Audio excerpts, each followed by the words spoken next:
আসসালামু আলাইকুম। বিটিভি চট্টগ্রামের সংবাদে সবাইকে স্বাগত জানাচ্ছি। আমি শারমিন আক্তার। প্রথমে যাচ্ছি সংবাদ শিরোনামে। গুম, খুন ও নির্যাতনের অভিযোগে মানবতা বিরোধী অপরাধের 2 মামলায় ট্রাইব্যুনালে 13 সেনা কর্মকর্তাকে হাজির। পরবর্তী শুনানি 3 ও 7 ডিসেম্বর।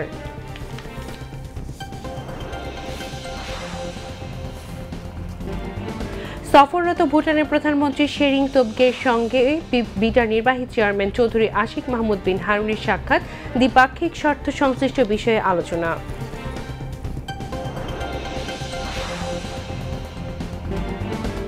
শুক্রবারের ভূমিকম্পের পর শনিবারও 2 দফা কেঁপে উঠল রাজধানী সহ সারা দেশ। ঢাকা বিশ্ববিদ্যালয় বন্ধ ঘোষণা, বিভিন্ন শিক্ষা প্রতিষ্ঠানের নির্ধারিত পরীক্ষা স্থগিত।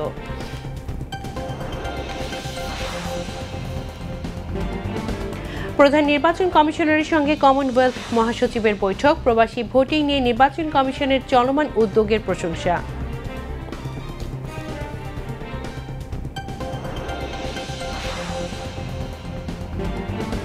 জাতীয় নির্বাচনকে ঘিরে আইন শৃঙ্খলা পরিস্থিতি উন্নতির দিকে অবনতির কোনো আশঙ্কা নেই বললেন স্বরাষ্ট্র উপদেষ্টা।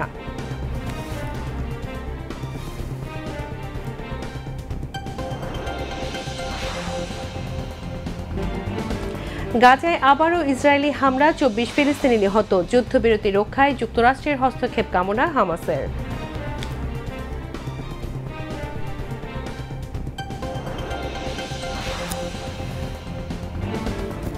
এবং মিরপুর টেস্টে আয়ারল্যান্ডকে 217 রানে হারিয়ে 2-0 সিরিজ জিতল বাংলাদেশ।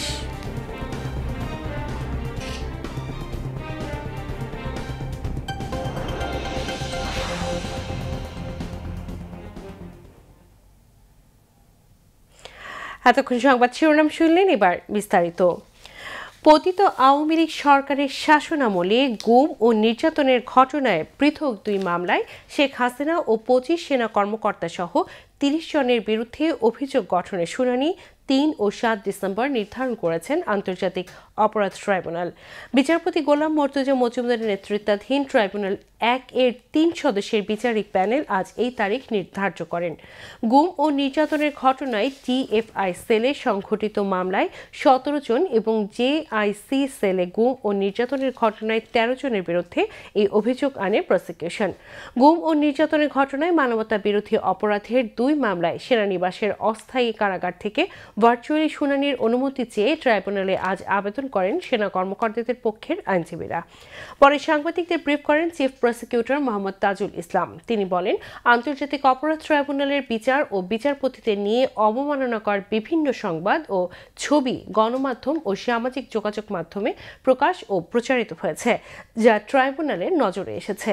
এ সকল সংবাদ ও ছবি গণমাধ্যম সহ সামাজিক যোগাযোগ মাধ্যম থেকে সরাতে বিটিআরসি চেয়ারম্যান ও তথ্য সচিবকে নির্দেশ দিয়েছেন ট্রাইব্যুনাল। মাধ্যমে এই ট্রাইব্যুনালের বিভিন্ন প্রসিডিংস এবং ট্রাইব্যুনালের বিচারকদের ছবিকে বিকৃত করে নানান ধরনের ব্যঙ্গাত্মক নানান কথাবার্তা বিভিন্ন জায়গায় প্রচারিত হচ্ছিল এবং সেখানে আইনকে ভায়োলেট করে যেগুলো সত্য বিষয় নয়, যেগুলো ফ্যাক্টস নয়, সেরকম ফ্যাক্টসকে টুইস্ট করে মিথ্যা তথ্যের উপর ভিত্তি করে এই ট্রাইব্যুনালের সম্মান যেটা জনমনে সেটাকে বিঘ্নিত করার জন্য, সেটাকে হানি করার জন্য নানান ধরনের অপপ্রচারমূলক পোস্ট দেওয়া হচ্ছিল। এটা ট্রাইব্যুনালের নজরে এসছে এবং এর আগে আপনারা জানেন যে কয়েকদিন আগে ট্রাইব্যুনালের চেয়ারম্যান একটা জিডিও করেছেন যে তার ফোনে নানান ধরনের কথাবার্তা, অশ্লীল কথাবার্তা গালাগালি করা হচ্ছে। এই সব বিষয়কে সামনে নিয়ে আদালত সুমোটো অর্থাৎ নিজের থেকে আদালত স্বপ্রণোদিত হয়ে একটা আদেশ দিয়েছেন। আমাদের তথ্য প্রযুক্তি মন্ত্রণালয়ের সচিব, বিটিআরসি চেয়ারম্যান এই দুজনের প্রতি ডাইরেকশন দিয়েছেন যে সামাজিক মাধ্যমে এই ধরনের যত ব্যঙ্গাত্মক পোস্ট আছে সেগুলোকে রিমুভ করার জন্য এবং ভবিষ্যতে যাতে এই ধরনের পোস্ট আর কেউ করতে না পারে সেই ব্যাপারে প্রয়োজনীয় ব্যবস্থা গ্রহণের জন্য নির্দেশ দিয়েছেন এবং পরবর্তী সময়ে একটা কমপ্লায়েন্স দিতে বলেছেন আদালতের কাছে। দ্বিতীয় যে 2টো মামলা ছিল গুমের ব্যাপারে, একটা টিএফআই এবং আরেকটা জেআইসি রিলেটেড, সেই 2টো মামলায় চার্জ শুনানির জন্য একটা 3রা ডিসেম্বর আর একটা 7ই ডিসেম্বর দিন ধার্য করা হয়েছে। এখানে তাদের কয়েকটা অ্যাপ্লিকেশন ছিল, অ্যাপ্লিকেশনগুলো আদালত কিছুটা শুনেছেন, বলেছেন এগুলো পরবর্তীতে আরও শুনতে চান। আর আমরা প্রসিকিউশনের পক্ষ থেকে বলেছি যে এই ধরনের অ্যাপ্লিকেশন দেওয়ার কোনো সুযোগ নেই, কারণ তারা ভার্চুয়ালি হাজিরা দিতে চেয়েছেন। আদালত কমেন্ট করেছেন যে আইন সবার জন্যই সমানভাবে প্রযোজ্য হবে। যেহেতু বাংলাদেশের সাবেক প্রধান বিচারপতি কারাগারে আছেন, তাকে কোর্টে অ্যাটেন্ড করতে হয় ফিজিক্যালি। অ্যাপেলেট ডিভিশনের বিচারক, সিনিয়র মন্ত্রী, বিভিন্ন পর্যায়ের মানুষ যারা আসামি হয়েছেন তারা রেগুলারলি আদালতে সশরীরে হাজিরা দেন। সুতরাং এখানে ডিফারেন্ট কোনো ঘটনা ঘটেনি, যে কারণে অন্য কোনো বিশেষ বিবেচনায় কাউকে ভার্চুয়ালি হাজিরা দেওয়ার বিষয়টা অ্যালাউ করতে হবে, এই বিষয়টা আদালত প্রয়োজন মনে করেন না। তারা মনে করেন সকল নাগরিক আইনের দৃষ্টিতে সমান, সবাইকে ইকুয়াল ট্রিটমেন্ট দেওয়া উচিত। তারপরেও যেহেতু ডিফেন্স পক্ষ বলেছেন তারা এই অ্যাপ্লিকেশনগুলো পরবর্তীতে আবার শুনানি করতে চান, আদালত বলেছেন হ্যাঁ, সময় হলে উনি আবার শুনবেন। মোটা দাগে এই অ্যাপ্লিকেশনগুলোর উপরে আদালত তার কমেন্ট পাস করে এই ব্যাপারে কোনো আর আদেশ না দিয়ে পরবর্তী তারিখ নির্ধারণ করেছেন। সেই তারিখ দুটোতে আসামিদের সশরীরে হাজির থাকতে হবে এবং সেই দিন অভিযোগ গঠনের উপরে শুনানি অনুষ্ঠিত হবে। এর আগে বিশেষ প্রিজন ভ্যানে অভিযুক্ত সাবেক ও বর্তমান 13 সেনা কর্মকর্তাকে সকালে ট্রাইব্যুনালে হাজির করা হয়। এদিকে জুলাই গণ অভ্যুত্থানে রাজধানীর চানখাঁরপুলে সংঘটিত 6 হত্যা মামলার প্রধান তদন্ত কর্মকর্তাকে জেরা করেন আসামি পক্ষের আইনজীবীরা। অন্যদিকে জুলাই গণ অভ্যুত্থানের প্রথম শহীদ আবু সাইদ হত্যা মামলার 20তম সাক্ষী রুহুল আমিনের সাক্ষ্য গ্রহণ করেন ট্রাইব্যুনাল 2। এছাড়াও জুলাই গণ অভ্যুত্থানে চট্টগ্রাম ও নারায়ণগঞ্জে সংঘটিত হত্যা মামলা সহ মানবতা বিরোধী অপরাধের বিভিন্ন মামলায় আরও 28 আসামিকে আজ ট্রাইব্যুনালে হাজির করা হয়। ভুটানের প্রধানমন্ত্রী শেরিং তোবগের সঙ্গে সাক্ষাৎ করেছেন বাংলাদেশ বিনিয়োগ উন্নয়ন কর্তৃপক্ষের নির্বাহী চেয়ারম্যান চৌধুরী আশিক মাহমুদ বিন হারুন। সকালে রাজধানীর হোটেল ইন্টারকন্টিনেন্টালে এই সাক্ষাৎ অনুষ্ঠিত হয়। সাক্ষাৎকালে তারা পরিবেশ বান্ধব টেকসই বিনিয়োগ, রেল সংযোগ ও ইন্টারনেট কানেক্টিভিটি বৃদ্ধি সহ দ্বিপাক্ষিক স্বার্থ সংশ্লিষ্ট বিভিন্ন বিষয় নিয়ে আলোচনা করেন। এ সময় ভুটানের প্রধানমন্ত্রী বলেন, জুলাই গণ অভ্যুত্থান পরবর্তী বাংলাদেশের অর্থনীতি অনেক ভালো অবস্থানে রয়েছে। এজন্য প্রধান উপদেষ্টার প্রচেষ্টার প্রশংসা করেন তিনি। বাংলাদেশ বিনিয়োগ উন্নয়ন কর্তৃপক্ষের ব্যবসা উন্নয়ন বিষয়ক প্রধান নাহিয়ান রহমান রুচি এই সময় উপস্থিত ছিলেন। এর আগে ভুটানের প্রধানমন্ত্রী শেরিং তোবগের সঙ্গে সাক্ষাৎ করেন জাতীয় নাগরিক পার্টির আহ্বায়ক নাহিদ ইসলামের নেতৃত্বে 3 সদস্যের একটি প্রতিনিধি দল। সকালে রাজধানীর হোটেল ইন্টারকন্টিনেন্টালে এই সাক্ষাৎ অনুষ্ঠিত হয়। সাক্ষাৎকালে তারা বাংলাদেশের গণতান্ত্রিক উত্তরণ, আগামী নির্বাচন, বাণিজ্য ও সাবমেরিন কানেক্টিভিটি বৃদ্ধি সহ দুই দেশের স্বার্থ সংশ্লিষ্ট বিভিন্ন বিষয় নিয়ে আলোচনা করেন। এই সময় এনসিপির যুগ্ম আহ্বায়ক সুলতান মোহাম্মদ জাকারিয়া ও যুগ্ম সদস্য সচিব আলাউদ্দিন মোহাম্মদ উপস্থিত ছিলেন।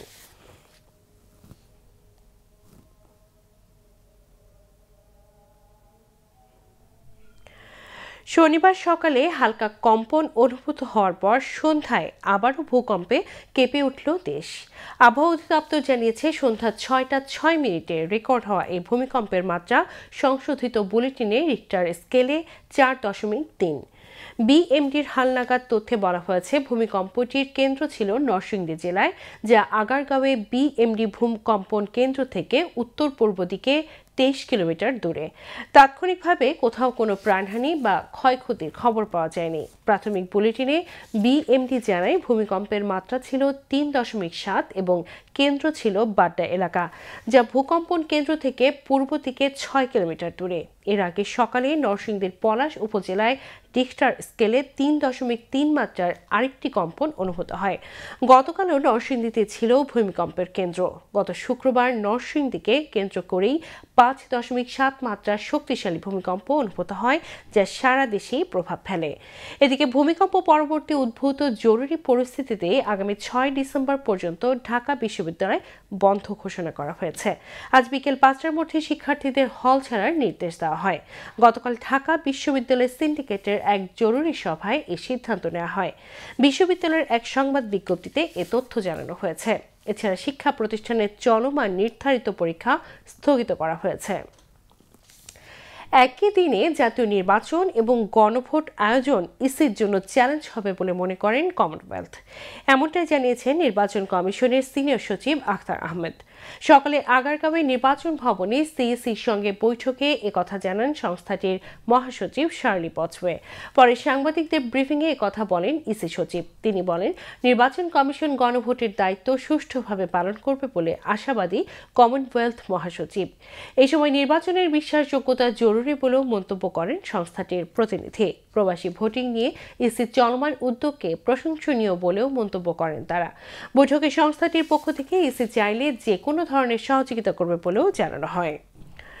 নির্বাচনের আগে আইনশৃঙ্খলা পরিস্থিতির অবনতি হওয়ার কোনো শঙ্কা নেই বলে দাবি করেছেন স্বরাষ্ট্র উপদেষ্টা লেফটেন্যান্ট জেনারেল অবসরপ্রাপ্ত জাহাঙ্গীর আলম চৌধুরী। তিনি আজ সচিবালয়ে আইন শৃঙ্খলা সংক্রান্ত কোর কমিটির মিটিং শেষে এমন মন্তব্য করেন। উপদেষ্টা বলেন, নির্বাচন এগিয়ে আসলে সভা সমাবেশ ও মিছিল বেড়ে যাবে, তবে ভোটের আগে আইন শৃঙ্খলা পরিস্থিতি খারাপ হওয়ার শঙ্কা নেই। ভূমিকম্প নিয়ে এক প্রশ্নের জবাবে স্বরাষ্ট্র উপদেষ্টা বলেন, জলাশয় ভরাট করে ফেলা হয়েছে, দাঁড়ানোর জন্য সেভাবে মাঠও নেই। সবাইকে বিল্ডিং কোড মানতে হবে, অন্যথায় ভবিষ্যতে আরও খারাপ হওয়ার শঙ্কা রয়েছে। রাজুককে এসব বিষয়ে সজাগ থাকতে হবে। আইন শৃঙ্খলা পরিস্থিতি আস্তে আস্তে উন্নতির দিকে যাচ্ছে, কিন্তু একটা জিনিস হলো যে নির্বাচন যতই ঘনে আসবে সেই সময় ধরেন যে বিভিন্ন মানে ধরেন প্রশাসন এগুলি সংখ্যা বেড়ে যাবে।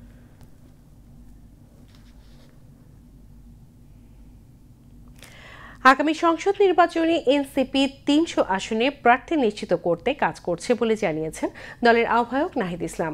তিনি আজ রাজধানীর শাহবাগে শহীদ আবু সাইদ কনভেনশন সেন্টারে আয়োজিত সংবাদ সম্মেলনে একথা বলেন। তিনি বলেন, এনসিপির নীতি আদর্শের সঙ্গে যদি কোনো দল বা কোনো শক্তি ঐক্যমত্য পোষণ করে তাহলে তাদের সঙ্গে আলোচনা হতে পারে।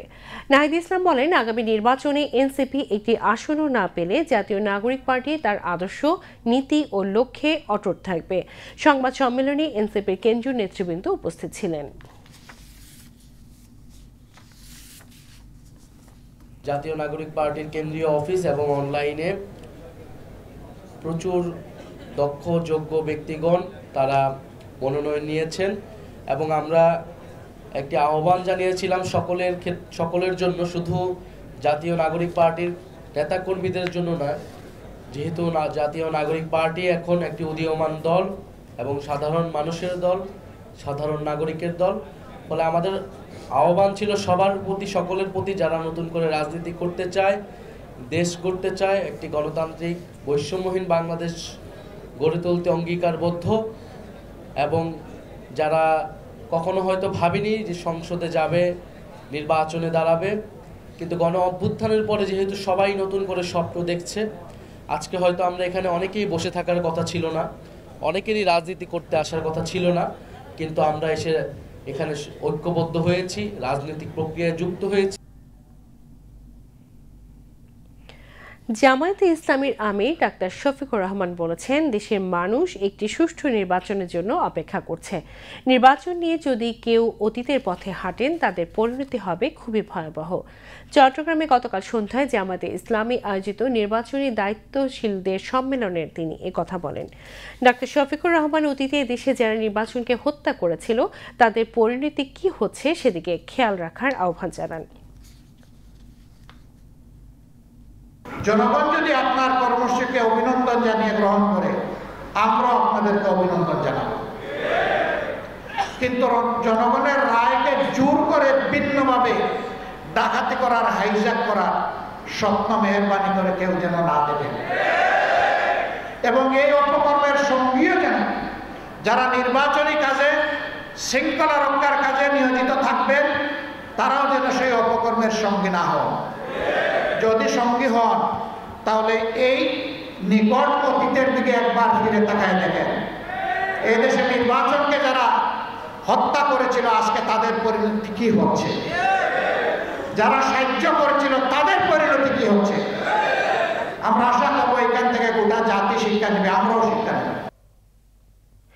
জামায়াতে ইসলামের অ্যাসিস্ট্যান্ট সেক্রেটারি মাওলানা মোহাম্মদ শাহজাহানের সভাপতিত্বে অন্যান্যের মধ্যে শুরা সদস্য শাহজাহান চৌধুরী, কেন্দ্রীয় কর্মপরিষদ সদস্য অধ্যাপক আহসানুল্লাহ, চট্টগ্রাম দক্ষিণের আমির আনোয়ারুল আলম চৌধুরী, শুরা সদস্য আলাউদ্দিন শিকদার, অধ্যাপক আব্দুল মোমেন, কক্সবাজার জেলা জামায়াতের নায়েবে আমির অ্যাডভোকেট শাহজালাল চৌধুরী, রাঙ্গামাটি জেলা আমির অধ্যাপক মাওলানা আবু হানিফ বক্তব্য রাখেন।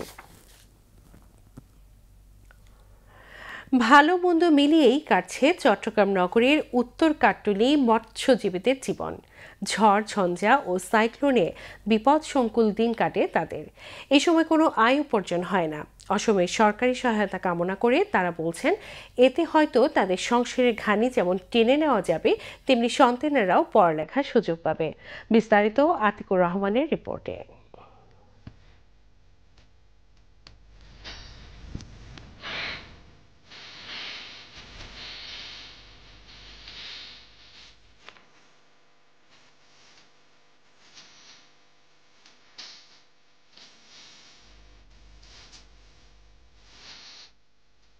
সবাই সাগরের সাথে লিপ্ত। এখন আমরা সাগরে মাছ কম পাই আর বেশি পাই, ওইটার উপর আমরা সবাই নির্ভরশীল। সমুদ্রের দুর্যোগ বলতে গেলে হ্যাঁ এগুলো তো হইলে কি হবে, এখন আমরা তো দাস জেলে, আমাদের ওগুলোই নিয়ে থাকতে হয়।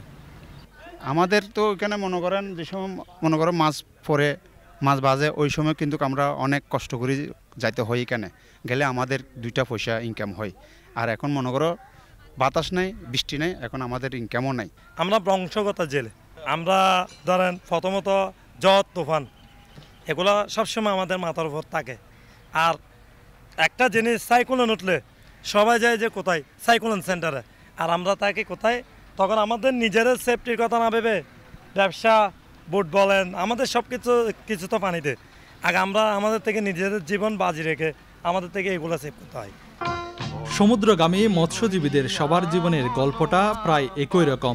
একদিকে প্রাকৃতিক দুর্যোগ, ঝড়ঝঞ্ঝা, সাইক্লোন, সোগরাঙ্গাই, অন্যদিকে অনিশ্চয়তা। কখনো মাছ মেলে, কখনো মেলে না, কিন্তু এই জীবন সংসারের চাহিদা তো বসে থাকে না। উত্তর কাট্টলির মৎস্যজীবীদের কেউ কেউ বলছিলেন সরকারি সহায়তা পাওয়া গেলে খারাপ মৌসুমের দিনগুলো ভালোভাবে চালানো যেত। আর কেউ কেউ বলছেন দালাল চক্রের হাত থেকে বাঁচানোই তাদের প্রধান চাহিদা। যতগুলো জেলে আছে সব জেলেরা এখনো বর্তমানে ঋণের মধ্যে, যেমন ধরো ঋণ করে আমরা ধার দেনা করে মহাজন থেকে আনি, কি দাতন হিসাবে নিয়ে আমরা ব্যবসা করতে হয়। যেমন ধরুন ওইরকম যদি সরকারি কিছু একটা থাকতো তাহলে আমাদের থেকে ওই ঋণগুলো করতে হতো না। ধরেন আমি এটা বোর্ডের মহাজন, আমার লয় 17টা মানুষ আছে, 17টা সংসারই আছে।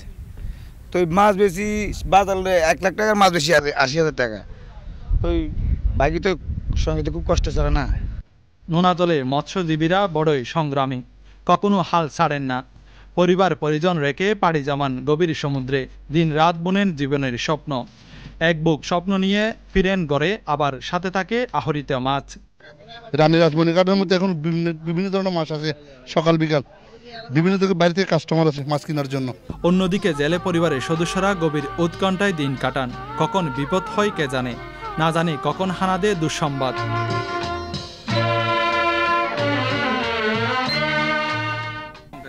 সংকটে মনে করো ক্ষণকান বইয়ের বাতাস হলে তুলে আমরা সংকট মনে করো এই কুলে আসে সব আমরা সমস্যা যাই। মনে করো এখানে যার মৃত্যু হয় মৃত্যু হয়ে যাবে, আর যা কর্ম ভালো থাকে তো চলে আসে, কিন্তু সাগর ছাড়া তো আমরা আর কিছু নেই। এই জীবন আজীবন কি মাছ মারা আর মনে করো আমরা ফ্যামিলি চলা, আর কিছু না। খুব কষ্ট কাটায়। স্বামী সমুদ্রে কাজ করে, যেমন ঝড় হয়, বাতাস হয়, তুফান হয়, তখন বউ বাচ্চা সবাই টেনশন করে। বাচ্চারাও তো সাগরে থাকে, যেমন ছেলে যায়, বড় ছেলে যায়, ছোট ছেলে যায়, স্বামী যায়, তখন যত তুফান হলে অনেক টেনশন করা হয় যে স্বামী ভালোভাবে ফিরে আসবে কিনা, সন্তান ফিরে আসবে কিনা, সুস্থ হবে কিনা, এটা ভাবে বউ বাচ্চারা, বউরা এটাই ভাবে। তো কেউ কেউ তো সাগরে মারা যায়, ওইটা রিস্ক তো কেউ নেয় না। মৎস্যজীবীরা বলছেন জীবনের ঝুঁকি নিয়ে আমরা যারা মৎস্য আহরণ করি, যোগাই মানুষের আমিষের চাহিদা, তাদের নিরাপত্তা কোথায়? আর সন্তানাদের বেড়ে ওঠার জন্য পৃষ্ঠপোষকতা দিলে জীবনের গল্পটা অনেকটা পাল্টে যাবে। অন্তত পড়ালেখা, চিকিৎসা ও ঋণ সহায়তার কথা তো বলা যেতেই পারে। যাদের আয় আছে তারা ফরাইতেছে, যাদের আয় নেই তারা ফরাইতে পারতেছে না। এরকম আমাদের ছেলে মেয়ে আছে, ওদেরকে স্কুলে যা দিয়ে লাগতেছে, আপনার বিভিন্ন ধরনের খরচা আছে। একটা মানুষ চলতে হলে একটা সংসারে কত পরিমাণ মানে কি লাগে, এটা যে সংসার করতেছে সেই বুঝবে।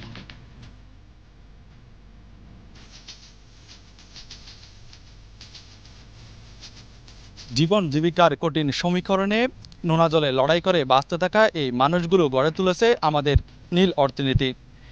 তাই উপকূলের এই মানুষগুলোর আর্থসামাজিক উন্নয়নের দিকে নজর দেওয়াটা আজ সময়ের দাবি। সুরক্ষিত জীবন, ন্যায্য মূল্য এবং ভবিষ্যৎ প্রজন্মের জন্য নিরাপদ একটি উপকূলে তাদের একমাত্র চাওয়া।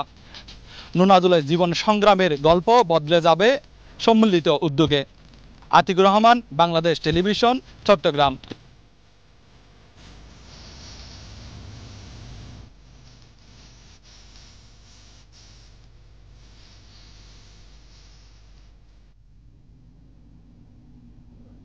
এবার যাচ্ছি আন্তর্জাতিক সংবাদে।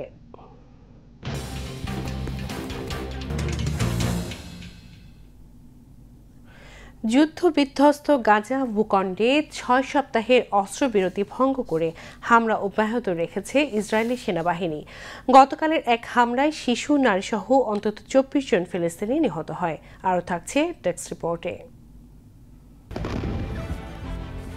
ইসরায়েলের সেনাবাহিনী গাজা জুড়ে ব্যাপক বিমান হামলা চালিয়েছে, যার ফলে কমপক্ষে 20 ফিলিস্তিনি নিহত হয়েছে, যার মধ্যে শিশুরাও রয়েছে। যুদ্ধবিধ্বস্ত এ ভূখণ্ডে 6 সপ্তাহের অস্ত্রবিরতি ভঙ্গ করে এটি ইসরায়েলের সর্বশেষ হামলা। শনিবারের এসব হামলায় আরও 87 জন আহত হয়েছে বলে গাজা কর্তৃপক্ষ জানিয়েছে। প্রত্যক্ষদর্শীরা জানান, প্রথম হামলাটি গাজা সিটির উত্তরাংশে একটি গাড়িকে লক্ষ্য করে চালানো হয়। এরপর মধ্যাঞ্চলের দেইর আল বালাহ এবং নুসেইরাত শরণার্থী ক্যাম্পে আরও হামলা হয়। গাজা সিটির রিমাল পাড়ায় চালানো ড্রোন হামলায় কমপক্ষে 11 জন নিহত ও 20 জন আহত হয়েছে বলে জানান আল শিফা হাসপাতালের ব্যবস্থাপনা পরিচালক। গাজা সরকারের গণমাধ্যম কার্যালয়ের তথ্য অনুযায়ী যুক্তরাষ্ট্রের মধ্যস্থতায় হওয়া যুদ্ধবিরতি 10 অক্টোবর কার্যকর হওয়ার পর থেকে ইসরায়েল অন্তত 497 বার তা লঙ্ঘন করেছে। এসব হামলায় মোট 342 বেসামরিক নিহত হয়েছে, যাদের অধিকাংশই শিশু, নারী ও প্রবীণ। ইসরায়েলি প্রধানমন্ত্রী বেঞ্জামিন নেতানিয়াহুর দপ্তর জানিয়েছে, ইসরায়েলি নিয়ন্ত্রিত অঞ্চলে এক হামাস যোদ্ধা ইসরায়েলি সেনাদের ওপর হামলা চালানোর প্রতিক্রিয়ায় শনিবার হামলা শুরু করা হয়েছে। বিবৃতিতে বলা হয়, প্রতিবাদে ইসরায়েল 5 জন সিনিয়র হামাস যোদ্ধাকে নির্মূল করেছে, কিন্তু হামাস অভিযোগ করেছে যে ইসরায়েল ঘটনা বানিয়ে যুদ্ধবিরতি ভঙ্গ করেছে। এ বিষয়ে যুদ্ধবিরতি রক্ষায় যুক্তরাষ্ট্র, মিশর ও কাতারকে দ্রুত হস্তক্ষেপের আহ্বান জানিয়েছে প্রতিরোধ আন্দোলন হামাস। সংগঠনটি আরও জানায়, ইসরায়েল চুক্তির শর্ত ভঙ্গ করে গাজার ভেতরে হলুদ রেখার পশ্চিম দিকে অগ্রসর হয়েছে। নিহত যোদ্ধাদের ব্যাপারে হামাস তাৎক্ষণিক কোনো মন্তব্য করেননি। সীমা Sharmin, BTV news.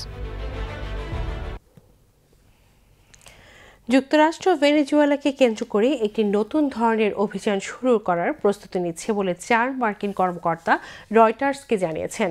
President Nicolas মাদুরোর সরকারের উপর চাপ বাড়ানোর মধ্যেই এ সিদ্ধান্ত নিচ্ছে ট্রাম্প প্রশাসন।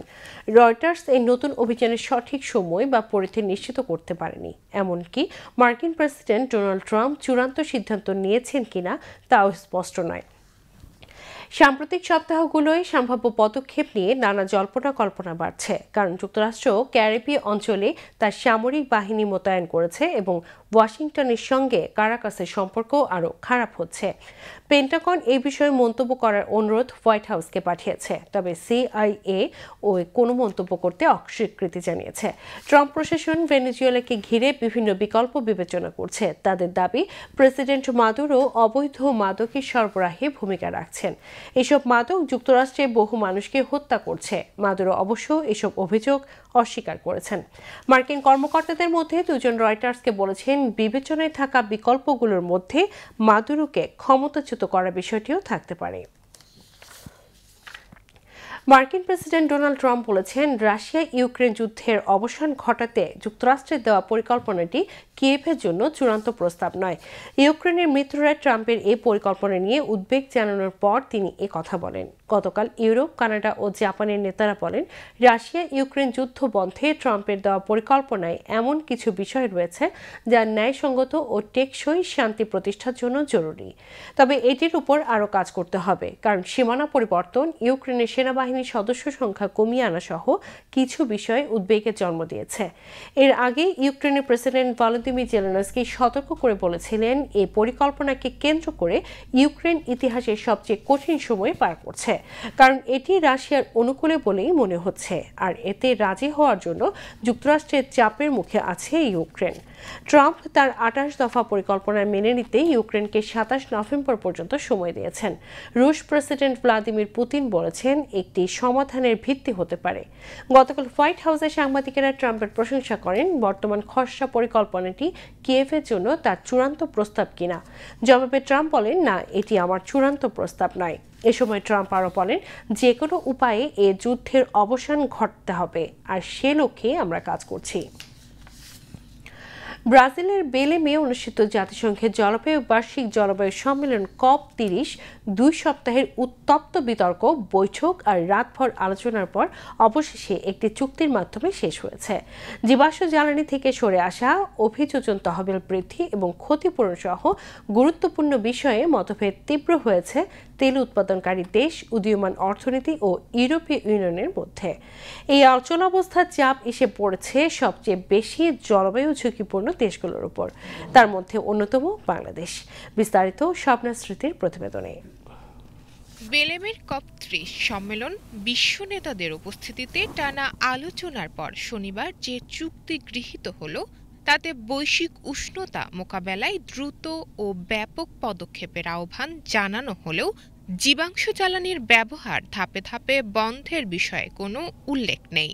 চুক্তিতে উন্নত দেশগুলোকে জলবায়ু সহায়তা তহবিল 3 গুণ করার আহ্বান জানানো হয়েছে, যাতে দরিদ্র ও ঝুঁকিপূর্ণ দেশগুলো বন্যা, খরা কিংবা ঘূর্ণিঝড় মোকাবেলায় সক্ষমতা বাড়াতে পারে। তবে সম্মেলনের সবচেয়ে বড় বিতর্কের জায়গা তেল, গ্যাস ও কয়লার ব্যবহার কমানোর প্রশ্নে অচলাবস্থা। ইউরোপীয় ইউনিয়ন, ছোট দ্বীপরাষ্ট্র ও ঝুঁকিপূর্ণ 36টি দেশ স্পষ্টভাবে জানায় জীবাশ্ম জ্বালানি ফেজ আউট ছাড়া কোনো চুক্তি তারা মেনে নেবে না। কিন্তু তেল সমৃদ্ধ সৌদি আরব, রাশিয়া এবং কয়লা নির্ভর ভারত সহ বেশ কয়েকটি উদীয়মান অর্থনীতির দেশ সেই দাবির বিরোধিতা করে। ফলে শুক্রবার শেষ হওয়ার কথা থাকলেও আলোচনা গড়ায় অতিরিক্ত সময়ে। শুক্রবার রাতে আয়োজক দেশ ব্রাজিল যে খসড়া চুক্তি প্রকাশ করে সেখানে জীবাশ্ম জ্বালানির প্রসঙ্গ কিংবা প্রেসিডেন্ট লুলা দা সিলভার ঘোষিত রোডম্যাপ কিছুই উল্লেখ না থাকায় তীব্র প্রতিক্রিয়া জানায় ইউরোপীয় ইউনিয়ন। তার ওপর সম্মেলনস্থলের বাইরে আদিবাসী জনগোষ্ঠীর বিক্ষোভ আর ভেন্যুর ভেতরে আগুন লাগার ঘটনায় কয়েকদিন ধরেই ছিল বিশৃঙ্খল পরিবেশ। উদীয়মান দেশগুলো বলছে জীবাশ্ম জ্বালানি নির্ভর খাতের শ্রমিকদের জন্য ন্যায়সঙ্গত রূপান্তর নিশ্চিত না করে তড়িঘড়ি করে ফেজ আউট সম্ভব নয়। আর ব্রাজিলের দাবি নতুন প্রতিশ্রুতি নয়, পুরনো অঙ্গীকার বাস্তবায়নেই এখন জোর দেওয়া প্রয়োজন। সব মিলিয়ে COP30 চুক্তি জলবায়ু পদক্ষেপ বাড়ানোর আহ্বান জানালেও জীবাশ্ম জ্বালানি ফেজ আউট নিয়ে অনিশ্চয়তা থেকে যাচ্ছে। ফলে জলবায়ু সংকট মোকাবেলায় বৈশ্বিক অঙ্গীকার কতটা শক্ত হলো সে প্রশ্ন থেকেই যাচ্ছে। জলবায়ু পরিবর্তনের প্রকট প্রভাব যখন দিন দিন বাড়ছে, তখন জীবাশ্ম জ্বালানি কমানোর সুনির্দিষ্ট কাঠামো ছাড়া COP30 এই ফলাফলে হতাশা প্রকাশ করেছেন বিশেষজ্ঞরা। আগামী বছরের COP31 এর আলোচনায় কেন্দ্রেই থাকবে এই বিতর্কিত প্রশ্ন। জলবায়ু সংকটে সবচেয়ে বেশি ক্ষতিগ্রস্ত দেশগুলোর মধ্যে রয়েছে বাংলাদেশও। তাই COP30 এই সিদ্ধান্তগুলোর বাস্তবায়ন বৈশ্বিক ও জাতীয় পর্যায়ে দুই ক্ষেত্রেই বড় চ্যালেঞ্জ হয়ে থাকছে। স্বপ্না স্মৃতি, বিটিভি নিউজ, ইন্টারন্যাশনাল ডেস্ক। যাচ্ছি শেয়ার বাজার খবরে।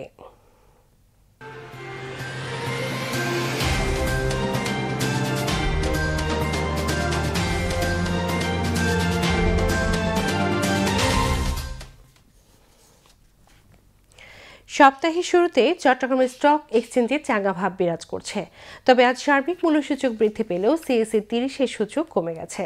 দিন শেষে সার্বিক সূচক দাঁড়িয়েছে 13,676.58, যা পূর্ববর্তী দিনের চেয়ে শতকরা 0.25 বেশি। অপরদিকে সিএসই 30-এর মূল্যসূচক দাঁড়ায় 12,140.36, যা পূর্ববর্তী দিনের চেয়ে শতকরা 0.22 কম। আজ 166টি কোম্পানির 25,39,910 শেয়ার লেনদেন হয়, যার মূল্য 15,02,25,000 টাকারও বেশি। এর মধ্যে 95টি কোম্পানির শেয়ার দাম বেড়েছে, 56টির কমেছে এবং 15টির দাম অপরিবর্তিত রয়েছে। এবারে আবহাওয়ার খবর।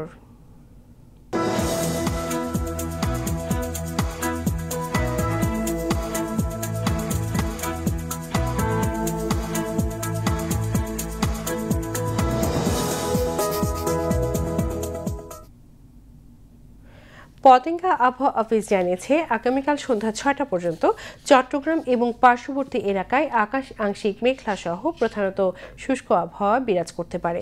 সেই সাথে ভোরের দিকে নদী অববাহিকা ও তৎসংলগ্ন এলাকার কোথাও কোথাও হালকা কুয়াশা পড়তে পারে। রাত ও দিনের তাপমাত্রা প্রায় অপরিবর্তিত থাকতে পারে। পরবর্তী ২৪ ঘন্টায় আবহাওয়ার সামান্য পরিবর্তনের সম্ভাবনা রয়েছে। নগরীতে আজ সর্বোচ্চ তাপমাত্রা ছিল ২৯.২ ডিগ্রি সেলসিয়াস, যা স্বাভাবিকের চেয়ে ০.৬ ডিগ্রি কম, এবং সর্বনিম্ন তাপমাত্রা ছিল ১৯.২ ডিগ্রি সেলসিয়াস, যা স্বাভাবিকের চেয়ে ১.১ ডিগ্রি কম। আগামীকাল চট্টগ্রামের সূর্যোদয় ৬টা ১১ মিনিটে এবং সূর্যাস্ত ৫টা ৮ মিনিটে। এবার জানিয়ে দিচ্ছি কর্ণফুলী নদীতে আগামীকালের জোয়ার ভাটার সময়সূচি। ভাটা শুরু হবে রাত ২টা ৪০ মিনিটে, জোয়ার সকাল ৯টা ২১ মিনিটে। পরবর্তী ভাটা শুরু হবে বিকেল ৩টা ৩ মিনিটে এবং জোয়ার রাত ৯টা ২১ মিনিটে।